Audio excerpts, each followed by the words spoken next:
Broadcasting live from an Airstream somewhere in Tornado Alley, bringing you the people, places, and stories from the Panhandle to the Red River. This is your Only in Oklahoma show. And welcome to the show. It's a November to remember. Yes, we survived Halloween, and now it's on to some November things. I'm Brett. And I am Harley. So November things? Some November We're things. going to go with that? Yeah, we'll do November things, and it'll be November things. See, you can do the November to remember. You can do the December to remember. January gets a little dicey. It's like the January to Annuary. I don't know. There's nothing that really there's nothing that rolls. February to remember, no. It just kind of peters out until about October, November. Yeah. So the next couple of months are going to be to remember. Okay.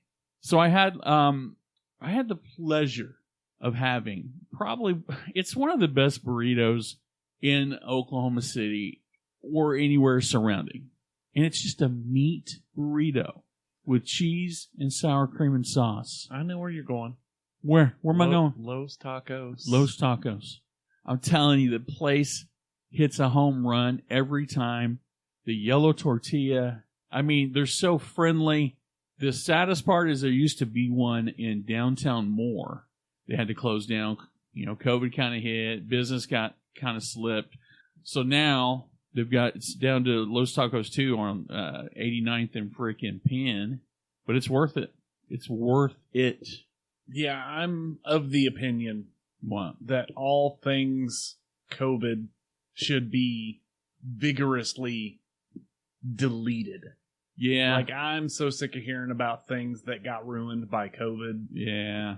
I'm kind of sick of the fact that the dollar bill seems to stretch about 72 cents of where it should. It really does. And man. you can lay a lot of that on the shoulders of that which will not be named anymore. Well, you know, the thing about it is support local is one of the best ways to restore that infrastructure that was damaged. I think small business was hit the hardest with that thing that shall not be named. Absolutely. And I think as far as this show goes, we have a lot of small businesses and, more importantly, small communities that are doing some neat things. And I think if you are looking for something to do, we get you lined up. We do. And starting it off, this thing has been going on forever. And that is the St. Elijah Mediterranean Food Festival. How do you feel about Mediterranean food? It's damn good. I like Mediterranean food. I'm not 100% sure where Los Tacos rates on the scale versus Mediterranean food. I wouldn't try to...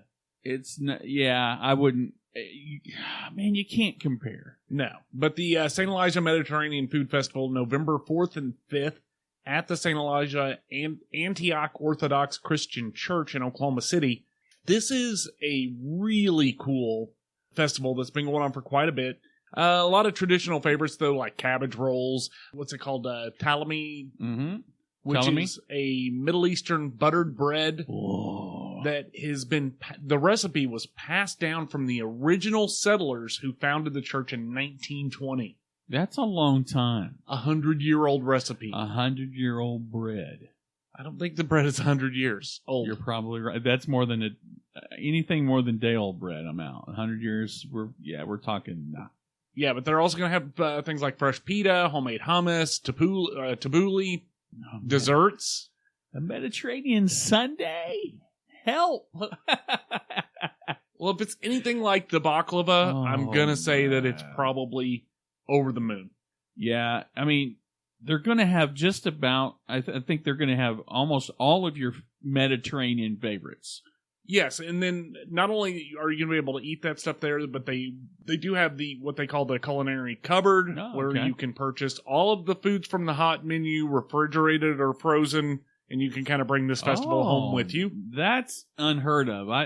If the fair did that, you know how many people would have 100,000 corn dogs, fried. Snickers. I was gonna go with the Twinkies, but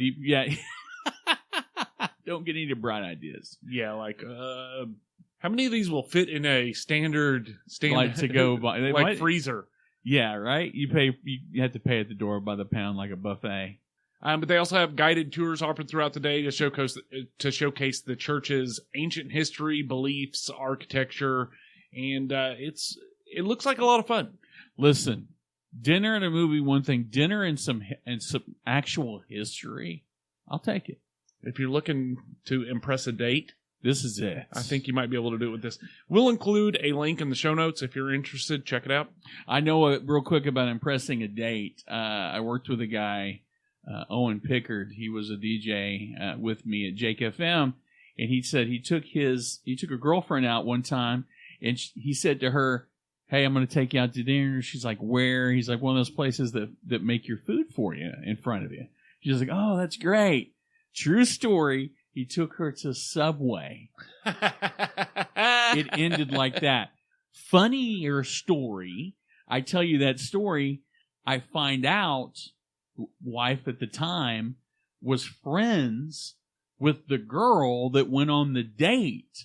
They didn't know it. Owen didn't know I knew that. Hell, I didn't know that until after I told the story. So it wasn't, you're thinking, okay, you're just trying to be funny.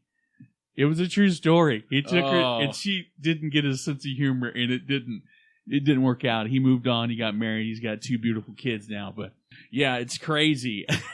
Take you to awesome. When they make your food in front of you. That's too funny.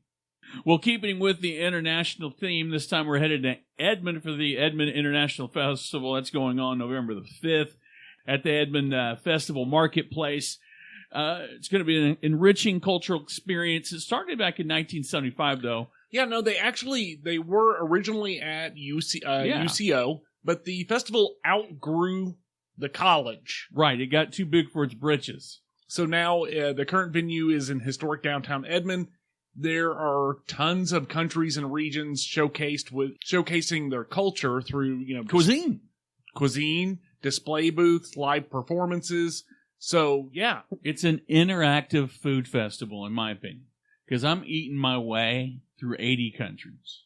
Yeah, but I mean, that's not the only thing that happens at the festival. There's more than food. Right? Well, I understand that, but let's be realistic. You're only there for the food. I get it. I'm there for the food. But this is an all-ages event, so your families are welcome. It's a free event, and it's celebrating diversity in Edmond. I think it's a great idea. It's a great idea, and I like that they're, getting cultures together, showcasing something different and something completely unheard of.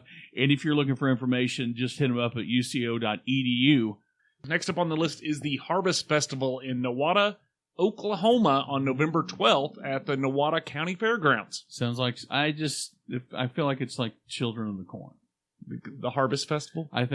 When I think of Harvest Festival, I think of Sam Hain. There are a lot of movies that use that as a trope. And so, because a lot of the literally all of the Harvest Festivals happen in the fall. Right. And Halloween happens in the fall. Right. So it's the crossover makes sense. You get the crossover, and there's some negative connotations, but I have a feeling that this Harvest Festival will allow you to embrace the fall season without having all the pitchforks and murders. Yeah, no, right. I agree. Yeah, I mean, it is a family-friendly event, so I think they frown upon dismembering people with scythes or sickles, right. chainsaws. Your children will be able to eat corn on the cob. They won't necessarily be children of the corn. Just children with the corn? With the corn. But they're going to have pumpkin Olympics? They have a lot of interesting a lot of interesting activities listed for this event. Pumpkin Olympics is one of them. They're going to have food trucks. Obviously, that makes your list, Brett. Right. They have vendors. There are some items on this list, and it's one that I think we need to add to our bucket list because there are some intriguingly vague events happening at the Harvest Festival. Okay. Like the Harvest Games. Harvest Games. Okay. Sounds good. Like you said, the Pumpkin Olympics. They have something called Tulsa Jelly Ball. So I was doing a little research about Jelly Ball. I didn't know it was a thing. There's another type of ball that's a thing that I had no idea was an actual thing. pickleball. But let's talk jelly ball for a second. It's basically like paintball without the high impact. You have kind of a padded arena, a lot like the paintball arenas. But that kind of also makes me think of, you remember American Gladiators? Mm-hmm. It kind of gives me a little bit of an American Gladiators vibe. So this is yet another sport that's making this huge surge, and you get to play it at the freaking Harvest Festival. What's wrong with that? Nothing. They're also going to have something called a pumpkin derby. Okay. Which, again, I'm not 100% sure on the details on the pumpkin derby. Right. But it's intriguing. It is intriguing to say the least. And if you yourself want to try out pumpkin ball or food truck, like me, harvest games and food trucks, you got to go to the NowadaChamber.org, get all that information. And coming up after the break, in my personal opinion, one of the greatest horror stories ever told for this time of year. If you've seen Brett and I out and about, then you probably noticed that we have some shiny new white shirts. Shiny white shirts. The OnlyinOK logo emblazoned on the front. Mine will probably have barbecue sauce or whatever the house special burger sauce is will be on it. So here's the thing. We ordered... We talk about it all the time. You gotta freshen things up now and then. Yeah, what's fresher than white? Brett and I made a huge mistake. We ordered a box full of white T-shirts. 2 boxes. 2 boxes of white T-shirts. Of white T-shirts, and so far, I think I'm on my 4th one. Yeah, I'm on my 4th shirt because I'm on my 4th bottle of Stain Guard. Yeah. So I think we probably need to pick a new color. Black. Gray. Do they have something that's hamburger grease colored? I bet we could get it. Absolutely. I think we need to reach back out to our friend Ronnie Davenport, firefighter and screen printer, right, to save the day, because the white shirts, I think I have a little bit of buyer's remorse. I need to get a hamburger juice loose fit. A Juicy Lucy from Ronnie over at Telboard Apparel. Well, if you've made any personal decisions with your screen printing needs that might have ended questionably, then definitely reach out to our friend Ronnie Davenport. You can give him a call for a free quote, 405-517-2174. Or catch him on the web at telboardapparel.com. Okay, I have a confession to make that's probably going to make me sound unintelligent. I have read a handful of books in my lifetime. I don't know if you know this or not, but I have some attention issues. But can we be honest? How honest are we looking to get? We're gonna be super honest here. Your heritage leans very heavily towards the spoken word. Yes, that's what it is. So that's what it is. You're just being true to your Native American roots. Correct. But of this handful of books that I've read, stories, 2 of them were Charles Dickens. The first one, Great Expectations. The second one, A Christmas Carol. Hands down, tell me I'm wrong. You're wrong. If the movie was called The Ghost of Christmas Past, or if you took the Christmas out of it altogether, out of the title, would it not be a horror story? I can see that. But there's a lot of traditional Christmas can be spooky. It can. There are a lot of stories that are a little on the spooky side. But A Christmas Carol, and especially watching it, depending on which version, the original from like 1937 is scary. It's black and white. It's got the crackle pop. It's got primitive practical effects. The George C. Scott version, scary.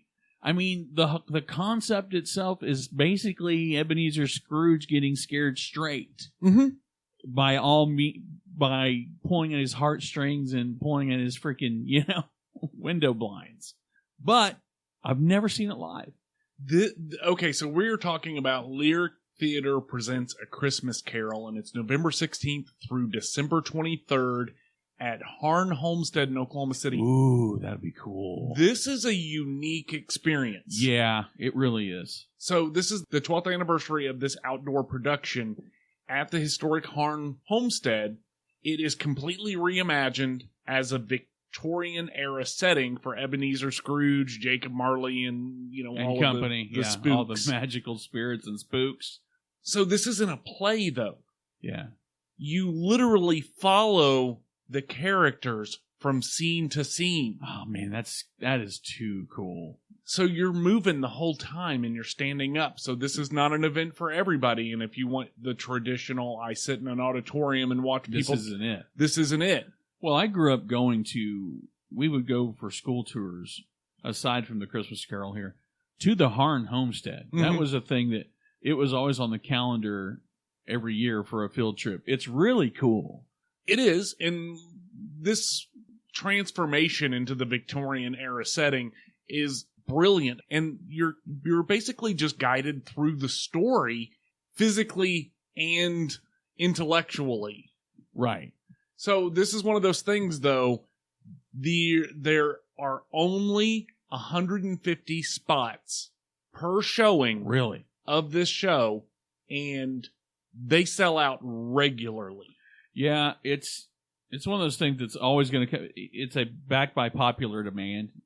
Get them while it's hot kind of situation. Right. Well, I mean, they run it for almost a little over a month, so that there are plenty of opportunities for you to do it. But this is a barn burner, dude. This is something where it's not. They don't have 27 showings a day on 13 different screens. This is 75-minute long walking tour through a play. Right.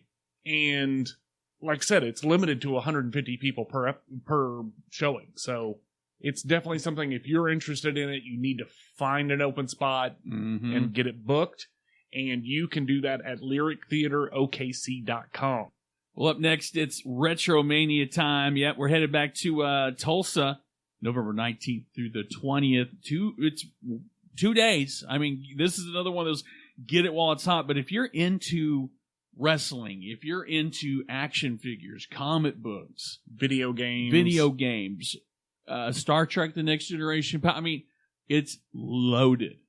This is Comic-Con for all of the things that make you remember being a child. Right. I mean, it's got everything from Dickie Beer, who actually was the Boba Fett stunt performer who went into the Sarlacc pit. Do you remember that? I do. So essentially, though, this is a Comic-Con. They're offering a wide variety of vendors that have collectibles, childhood favorite toys, games, and more. They have a lot of celebrity guests, similar to other Comic-Cons, but they're specific. You're talking Star Wars, Pokemon, Power Rangers. Yeah, but Denise Crosby. Where else do you know her from besides Star Trek? Something that I think is a nerd alert quiz. I judge you based on where you know Denise Crosby from. Star Trek The Next Generation, she was the security officer. She was also the mom in Pet Sematary. I did not know that. Yeah. Huh. Yep, she was the mom of Pet. If I was going to this, I would take a copy of my Pet Sematary and have her sign it. But yeah, this is right up. I mean, really, it's kind of right up both of our alleys, because there's a little bit.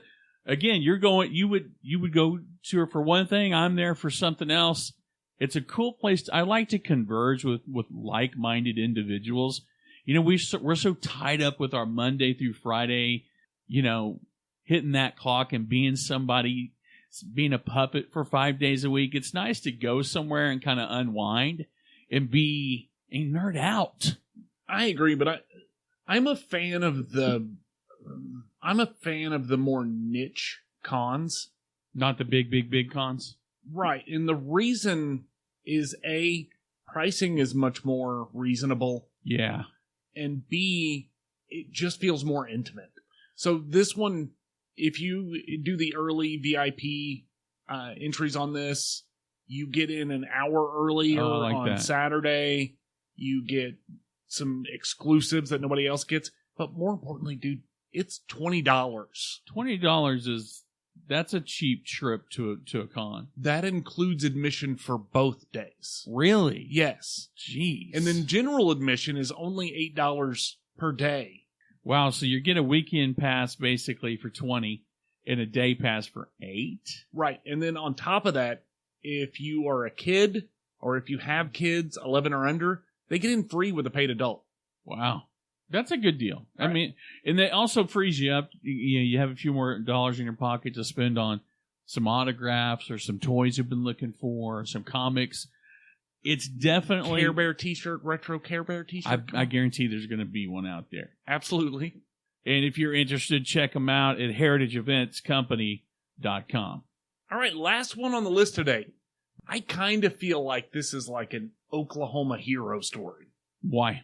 Just because, like, the level of commitment for the people that for the group that is handling or has handled this particular event for the last decade or more. Mm-hmm. The Downs Family Christmas Lights in Norman, Oklahoma, November 24th through January 1st. If you haven't heard of the Downs Family Christmas Lights, you're not from around here.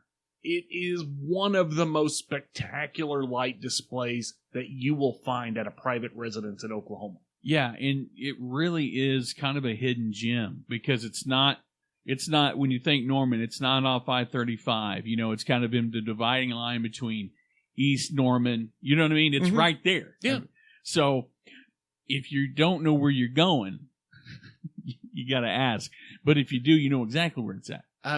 It's actually in, like, Waze. Yeah. It's there, dude. Yeah, so, it's crazy. like, this is a legit thing. They have been doing this since 2007.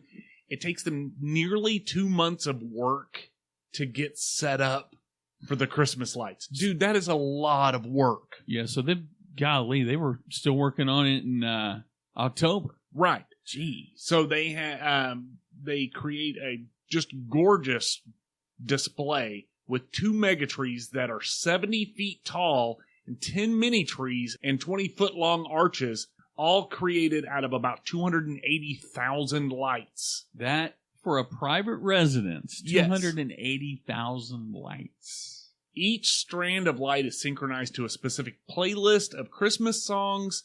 You can stop and watch, or you can drive through and listen. They actually play it. They broadcast on a radio station, 99.9. Yep.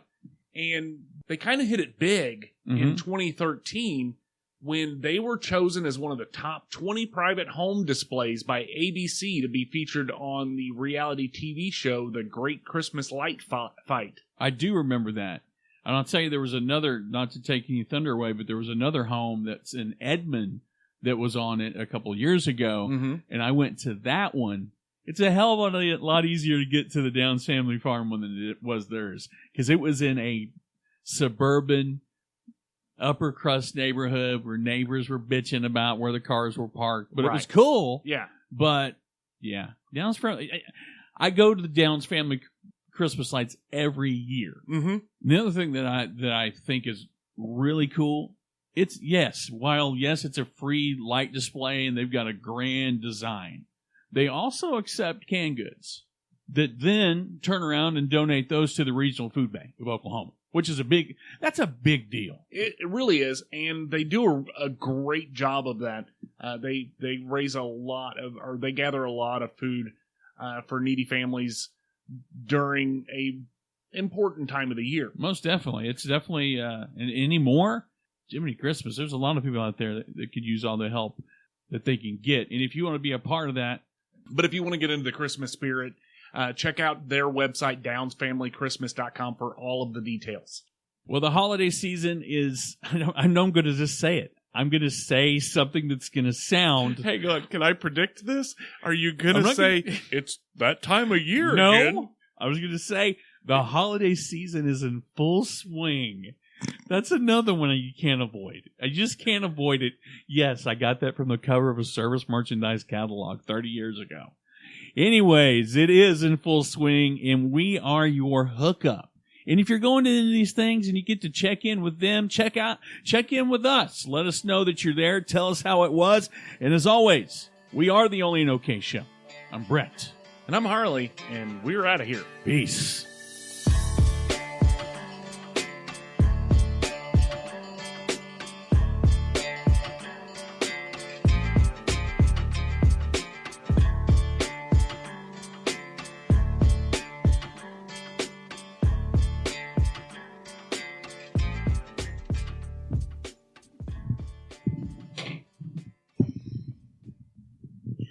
And welcome to the show.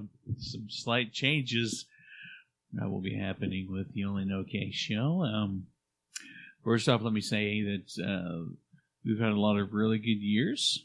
Harley and I, with doing the show together as a power couple, if you will. And it has been Harley's decision to lessen his involvement with the show, distance himself, if you will.